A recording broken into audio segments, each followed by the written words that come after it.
Friends, mountain coaching classes में आप सभी का स्वागत है।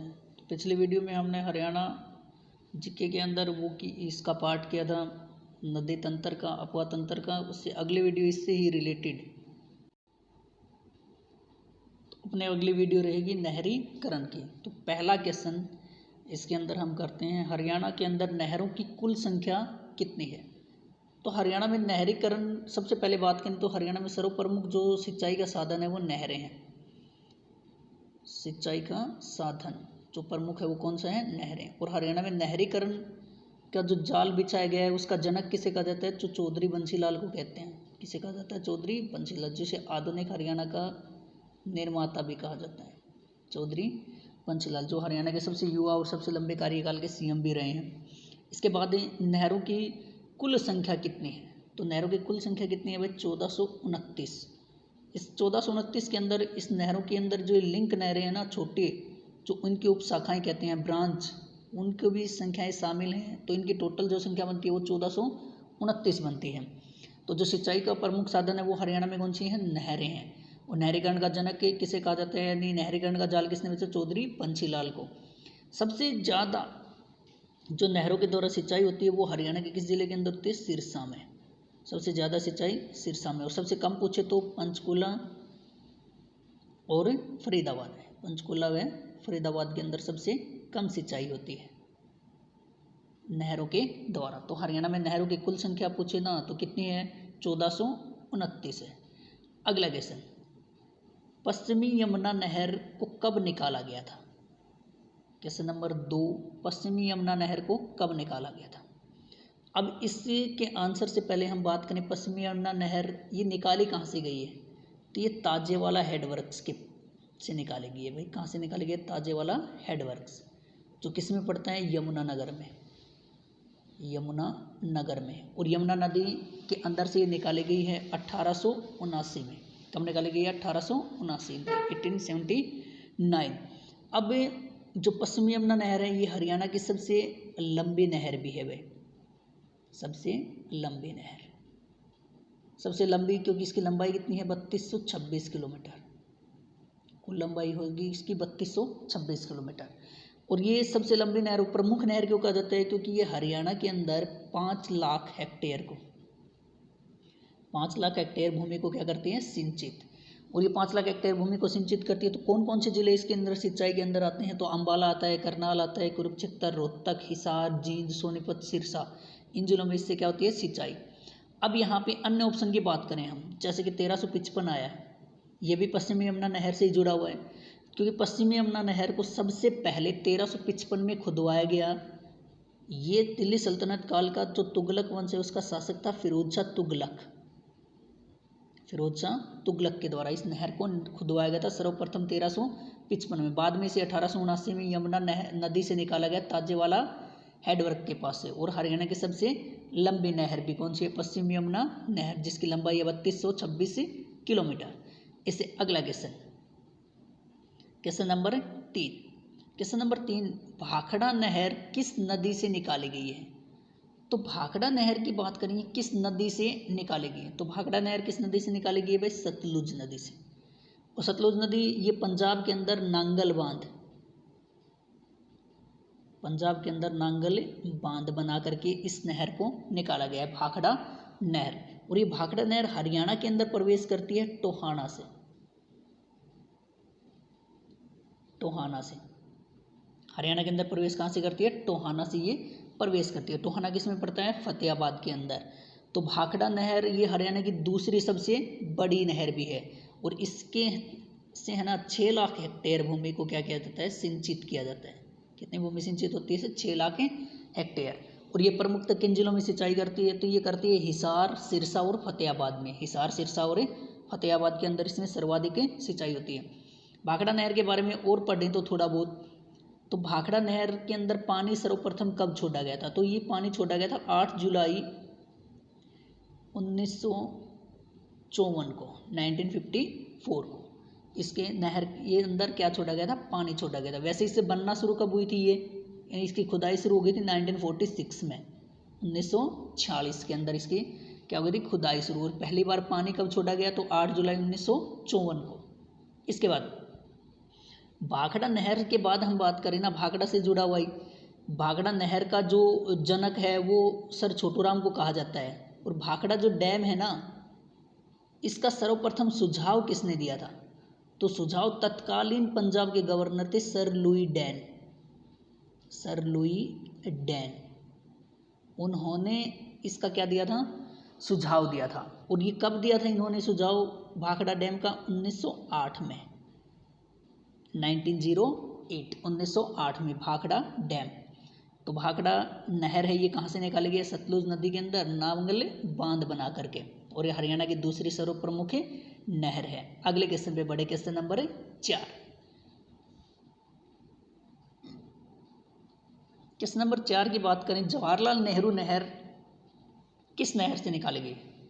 अब ये किस नहर से निकाली गई? तो ये निकाली गई भाखड़ा नहर से, यानी इसके अंदर पानी कहाँ से आता है? तो भाखड़ा नहर से आता है। जवाहरलाल नेहरू नहर यानी JLN, इस नहर के द्वारा सिंचाई होती है केवल महेंद्रगढ़ जिले में। केवल किस जिले के अंदर होती है? महेंद्रगढ़ जिले में सिंचाई होती है।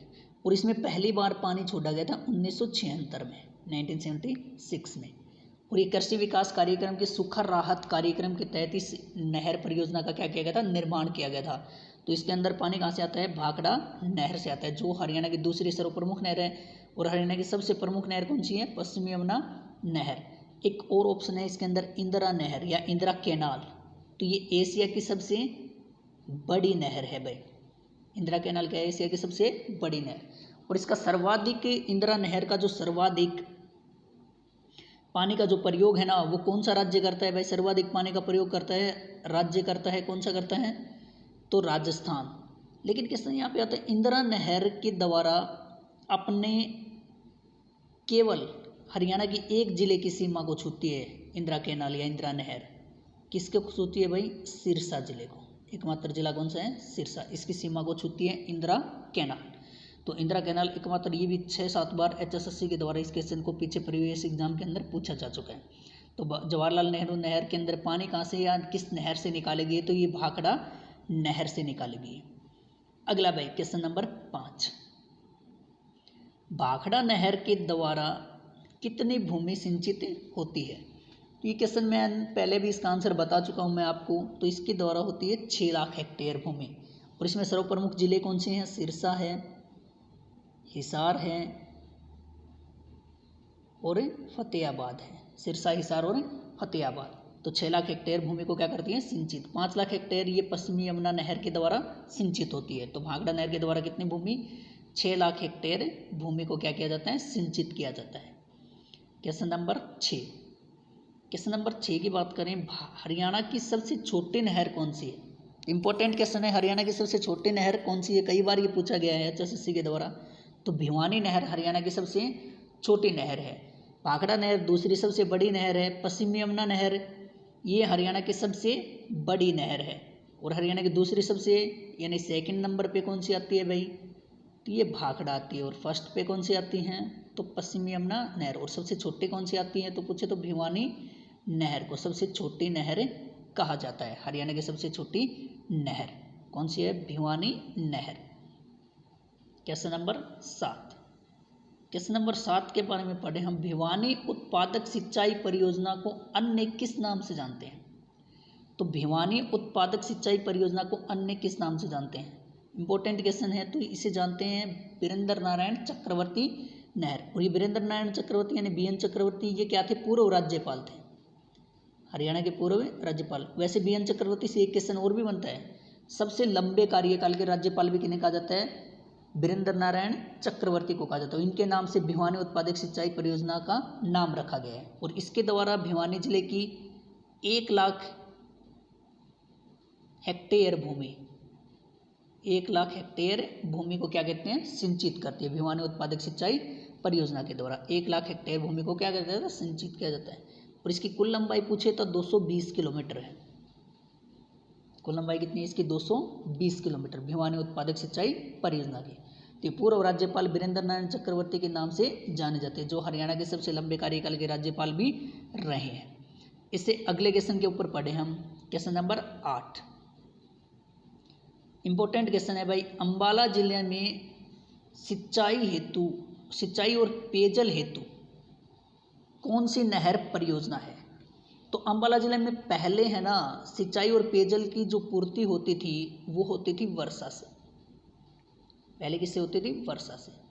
लेकिन बाद में नांगल उत्पादक सिंचाई परियोजना के द्वारा ये नहर परियोजना, इसके अंदर सिंचाई और पेयजल की आपूर्ति होने लगी। और इसके लिए है ना इस नहर परियोजना की लंबाई कितनी रखी गई? 80 किलोमीटर। लंबाई कितनी? 80 किलोमीटर। रही बात है इसके द्वारा अम्बाला जिले के 75 जो गांव हैं उनकी 45,000 एकड़ भूमि को क्या किया जाता है? सिंचित किया जाता है। 45,000 एकड़ भूमि को सिंचित किया जाता है नांगल उत्पादक सिंचाई परियोजना के द्वारा, जो अम्बाला जिले के अंदर क्या है भाई? वरदान साबित हो रही है। इससे पहले वर्षा जल के ऊपर क्या होता था? निर्भर रहते थे ये। अब ये एन ऑप्शन की बात करें, नरवाना सिंचाई परियोजना, तो नरवाना सिंचाई जो परियोजना है ना वो किस जिले के अंदर है? तो वो है अपने जींद जिले में। ये जींद जिले के अंदर ये जो सालवन फीडर है ना, सालवन फीडर जो करनाल के अंदर है उसको धमतान फीडर से जोड़ करके इस सिंचाई परियोजना का क्या किया गया? निर्माण किया गया है। जुई नहर परियोजना, तो ये भिवानी के जो टिब्बे वाले मैदान हैं उनमें सिंचाई के लिए जुई नहर परियोजना बनाई गई है, जिसकी लंबाई है 170 किलोमीटर। इसकी लंबाई इतनी 170 किलोमीटर लंबाई है जुई नहर परियोजना की। इसे आगे बढ़ें।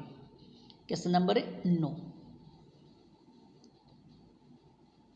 हरियाणा के उत्तर पूर्वी भाग में सिंचाई का प्रमुख साधन क्या है?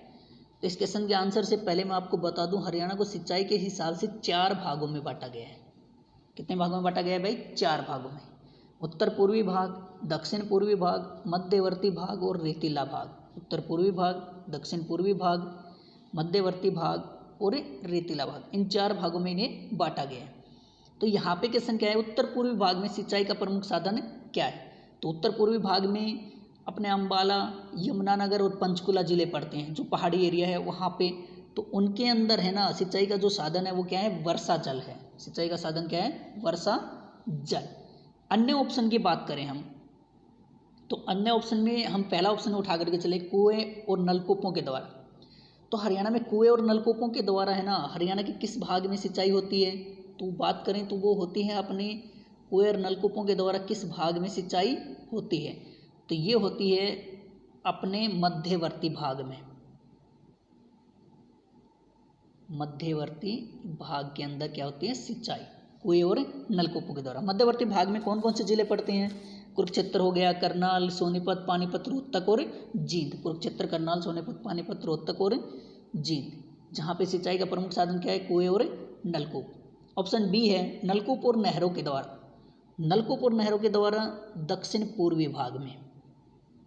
कौन से भाग में? दक्षिण पूर्वी भाग में। और दक्षिण पूर्वी भाग में कौन कौन से जिले पड़ते हैं? गुरुग्राम और फरीदाबाद। गुरुग्राम और फरीदाबाद मुख्यतः नलकूप और नहरों के द्वारा। कैसे? ऑप्शन नंबर तीसरा जो है वो है सी ऑप्शन, फव्वारों द्वारा। तो फव्वारों के द्वारा रेतीले भाग में। फव्वारों के द्वारा रेतीले भाग में। रेतीले भाग के कौन कौन से जिले आ गए? ये जिले आ गए हिसार हो गया, सिरसा हो गया, महेंद्रगढ़, भिवानी और चरखी दादरी। इनमें नलकूपों की सहायता से जो फव्वारे हैं ना उनके द्वारा इसमें क्या की जाती है? सिंचाई। तो ये 4 भागों में सिंचाई के हिसाब से हरियाणा को बांटा गया है। अब यहाँ पे हम क्वेश्चन करें सिंचाई विभाग का मुख्यालय कहाँ पे है? तो सिंचाई विभाग का जो मुख्यालय है वो कहाँ पे है? पंचकुला के अंदर। सिंचाई विभाग का मुख्यालय पूछ लेना, हेडक्वार्टर, तो वो कहाँ पे है? पंचकुला में। पंचकुला के अंदर सिंचाई विभाग का क्या है? मुख्यालय है। अगले क्वेश्चन की तरफ बढ़े हम। क्वेश्चन नंबर 10, अम्बाला डिवीजन की जीवन रेखा माना जाता है। अब इस क्वेश्चन को आंसर करने से पहले मैं आपको बता दूं, अम्बाला जो डिवीज़न है ये जो आज का आधुनिक हरियाणा है, आज का आधुनिक हरियाणा ना, तो पहले हरियाणा का नाम था ये। जो आधुनिक हरियाणा के क्षेत्र आते हैं ना अब, उनमें पहले हरियाणा का जो क्षेत्र था उसको अम्बाला डिवीज़न के नाम से जानते थे। किस नाम से जानते थे भाई? अम्बाला डिवीज़न। तो उसकी जीवन रेखा किसे माना जाता है? भाखड़ा नहर को माना जाता है। भाखड़ा नहर हरियाणा की दूसरी सबसे लंबी नहर भी है। नांगल बांध बनाकर के निकाली गई सतलुज नदी पे। पश्चिम यमुना नहर हरियाणा की सबसे लंबी नहर है। मुनक नहर ये हरियाणा और दिल्ली के मध्य है, ये दिल्ली में पेयजल की आपूर्ति हेतु निकाली गई है। SYL नहर ये हरियाणा की जीवन रेखा कहलाती है। क्वेश्चन नंबर अगला पढ़ें हम, क्वेश्चन नंबर 11। हरियाणा में नहरों के द्वारा सिंचाई या सिंचित भूमि कितनी है? अब ये जो अपनी कुल सिंचित भूमि है उनमें नहरों के द्वारा कितनी भूमि की सिंचाई की जाती है? तो वो की जाती है भाई 48.36% भाग्य, 48.36%। और ये नहरों के द्वारा क्या होती है? सिंचित होती है। और ये जो बचा हुआ हिस्सा है ना, ये 51.12% है। इनकी जो सिंचाई होती है वो नलकूप द्वारा, इनकी सिंचाई किसके द्वारा होती है? नलकूप के द्वारा होती है। और ऐसे कैसे ना जाए, हरियाणा में जो सिंचित भूमि है ना, कुल सिंचित भूमि, उसकी सिंचाई किससे होती है? तो वो होती है नलकूपों के द्वारा 51.12%, और नहरों के द्वारा 48.36% भाग की क्या होती है? सिंचाई होती है। क्वेश्चन नंबर अगला 12।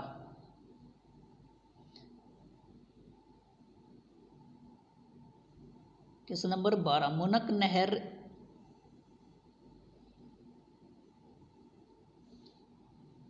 के लिए हरियाणा व दिल्ली के मध्य समझौता कब हुआ? तो मुनक नहर के लिए हरियाणा और दिल्ली के मध्य समझौता कब हुआ था भाई? तो 1996 में। और इस नहर को खुदवाया किसने है? दिल्ली सरकार के द्वारा खुदवाया गया है। 1996 में हरियाणा और दिल्ली के अंदर क्या हुआ था? समझौता। मुनक नहर कहाँ से निकाली गई है? तो ये पश्चिमी यमुना नहर से निकाली गई है। किससे निकाली गई है भाई? पश्चिमी यमुना नहर से। और कहाँ से? तो ये मुनक गांव से, ये मुनक गांव से। और ये मुनक गांव पड़ता किस जिले में है? तो करनाल के अंदर। मुनक गांव किस में पड़ता है भाई? करनाल में, जिसे धान का कटोरा भी कहा जाता है करनाल को। तो 1996 में हरियाणा और दिल्ली सरकार के मध्य क्या हुआ था? समझौता। 2003 में इसका निर्माण कार्य शुरू हुआ, और इसका पूरे का पूरा निर्माण जो खर्च है ना, वो दिल्ली सरकार के द्वारा दिया गया। और 2012 में ये बन करके क्या हो गई थी? तैयार हो गई थी। तो ये इसके बारे में पूरे का पूरा डिस्क्रिप्शन था। वैसे 1996 है ना, इसको हम वैसे भी याद कर सकते हैं, क्योंकि 1996 के अंदर हरियाणा में शराबबंदी कानून लागू हुआ था, जो किसके द्वारा शुरू किया गया था भाई? तत्कालीन CM चौधरी बंसीलाल के द्वारा 1996 में शराबबंदी कानून शुरू हुआ था। और फिर 1998 में चौधरी बंसीलाल के द्वारा इसे वापस ले लिया गया। हरियाणा विकास पार्टी की तब सरकार थी, जो चौधरी बंसीलाल के द्वारा ही क्या की गई थी? स्थापित की गई थी हरियाणा विकास पार्टी। तो अगला क्वेश्चन की बात करें, हरियाणा में लिफ्ट सिंचाई का जनक किसे कहा जाता है? तो लिफ्ट सिंचाई का जो जनक है ना, वो किसे कहा जाता है? चौधरी बंसीलाल को कहा जाता है भाई। तो लिफ्ट सिंचाई की बात करें तो इसमें है ना, हरियाणा एशिया में, जो एशिया महाद्वीप है ना, उसमें क्या है भाई? प्रथम है। लिफ्ट सिंचाई परियोजना में पहले स्थान पे, या ऐसे क्वेश्चन आ जाए भाई, हरियाणा के अंदर ही पूरे एशिया में सबसे पहले लिफ्ट सिंचाई परियोजना को क्या किया गया था? शुरू किया गया था। और इसका जनक किसे माना जाता है? चौधरी बंसीलाल, जो आधुनिक हरियाणा के निर्माता भी हैं। हरियाणा की लौह पुरुष भी कहा जाता है, हरियाणा का विकास पुरुष भी कहा जाता है। चौधरी भजनलाल राजनीति में PhD बोलते हैं, हरियाणा की राजनीति का केंद्र बिंदु भी कहा जाता है। चौधरी देवीलाल, इसे ताऊ, जननायक और ये मतलब किंग मेकर, इन उपनाम से जानते हैं। मनोहर लाल खट्टर, ये वर्तमान में हरियाणा के लगातार दूसरी बार क्या बने हैं? CM बने हैं। और पंजाबी समुदाय से बनने वाले हरियाणा के पहले CM हैं। और गैर जाट की बात करें तो 5वें गैर जाट मुख्यमंत्री हैं भाई, मनोहर लाल खट्टर। अगले क्वेश्चन, क्वेश्चन नंबर 14, हरियाणा की जीवन रेखा किसे कहा जाता है? तो हरियाणा की जीवन रेखा मैंने पहले भी आपको बता दिया था ऑप्शन के अकॉर्डिंग, SYL को, यानी सतलुज यमुना लिंक नहर। तो ये सतलुज यमुना लिंक नहर ये किसकी परियोजना है? हरियाणा और पंजाब की,